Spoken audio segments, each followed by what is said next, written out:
Hello, everyone. Good morning, happy Monday, and welcome to my podcast, Monday Morning Muse. And today, I really mean it when I say happy Monday. Why so? Because this is my 25th episode. To be honest, I started with no clear direction in mind. I was so skeptical about what to talk every week. Will I even be able to find something to talk about every week?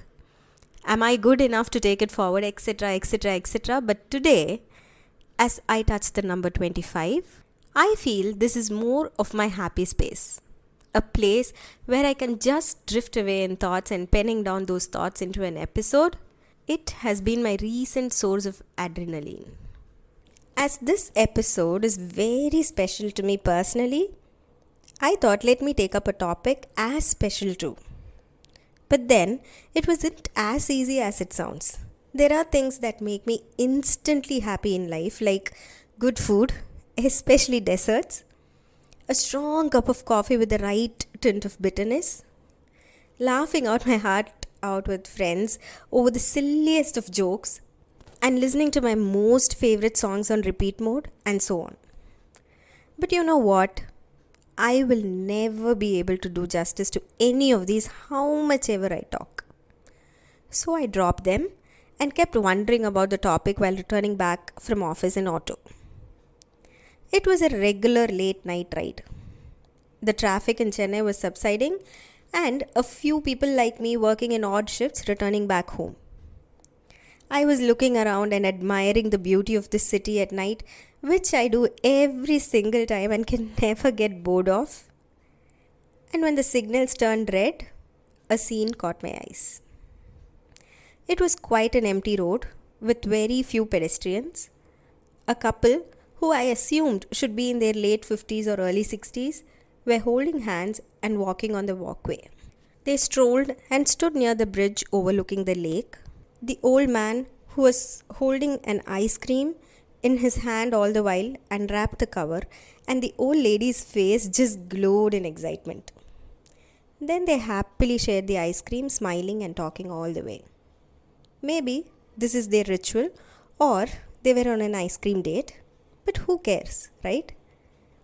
By then, the signals turned green and my auto took off, but that scene made my heart smile. And that is my topic for today, love. As a kid, I was never into love. I studied in a co-ed school, but there again, not into love. And I went to a women's college, so forget about it. But yes, a few crushes here and there. What is life without all that, right? But again, I never had the courage to take my crush to the next step. And even if my crush did, I walked away without turning back. Once I joined office, I had great friends who I can proudly call family, but yes, crushes there too was part of life. And once I started talking to them, I somehow end up friend zoning them. My wish for my marriage was my dad should find me a partner. Eventually he did. But by then, I had already built a fantasy nest about how my love life is going to be after marriage. Thanks to all the Karan Johar movies, dramas like Is Pyar Ko Kya Naam Do. Oh my god, do you still crush over Arnav and Shlok? I do. Movies like Maunaragam and Maravil in Malayalam portrayed how beautiful love can be, and I always started visioning my love life after marriage to be magical too. And to add to all this, by nature, I'm a hopeless romantic. But that day, after seeing the couple walking holding hands, I realized love is not all about falling in love, but living in love. And I also realized falling in love is the most easiest thing that a person can do. It can be love at first sight, friendships turning into love, or even the arranged marriage love, where they eventually, at some point, start loving their partner even if not from the beginning. But the difficult part is staying in love. In my case, I can say the opposite attracts logic worked. Me, a lunatic in love, and my husband, a not so romantic person. Or I can say our love languages are different. It takes a while to understand and embrace that. And it hurts to know that people break up after years of togetherness. Of course, we never know what went wrong, but I believe certain things are a must in a relationship to keep the relationship going. And here are my takeaways of my 3-year love journey. Number 1, love doesn't end when we accept each other. It just starts there. It takes a lot of effort and time to make sure that love you had for her or him, the moment you realize she is the one or he is the one, it lasts a lifetime. Trust, appreciate, and respect.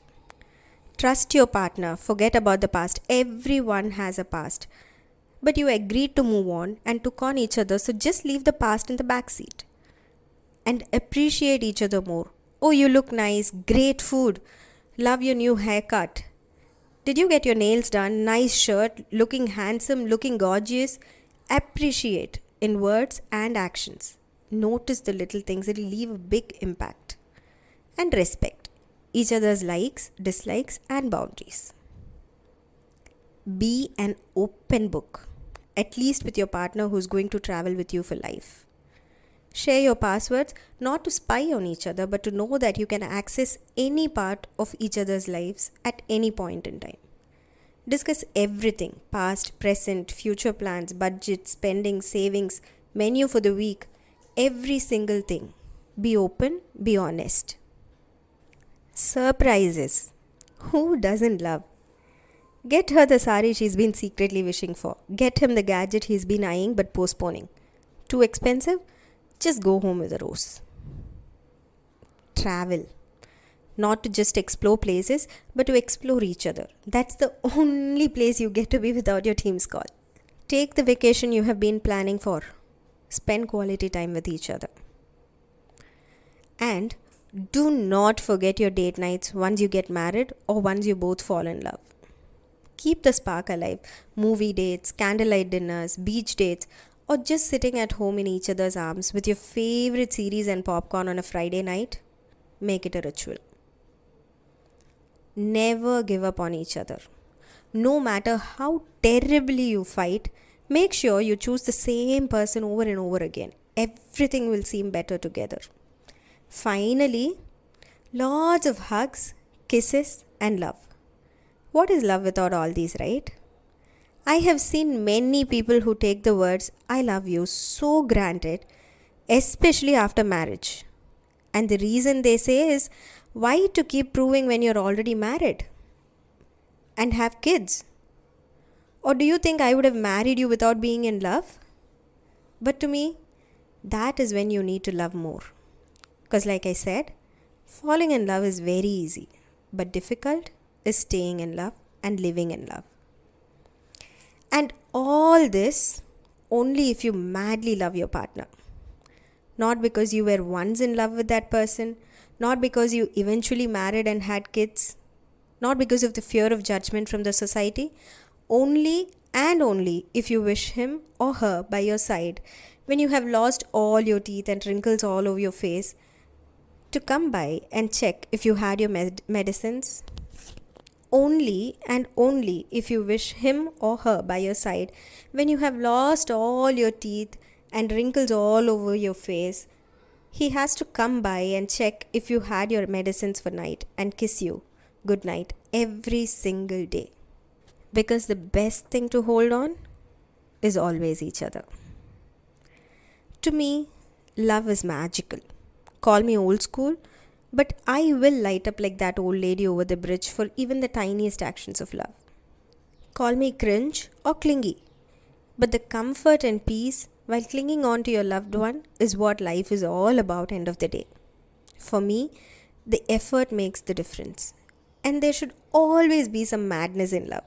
So pick up your pen, write those love letters, let your heart skip its beat. Fall in love head over heels, live crazily in love. So that at 80, when you look back on the life you lived, you find nothing but love in it. Thank you for listening to this episode, and I hope you liked it. Request you to subscribe, like, and pin your comments on this episode. I will be back again next Monday with another episode of Monday Morning Muse. Until then, spread peace and take care. Lots of love.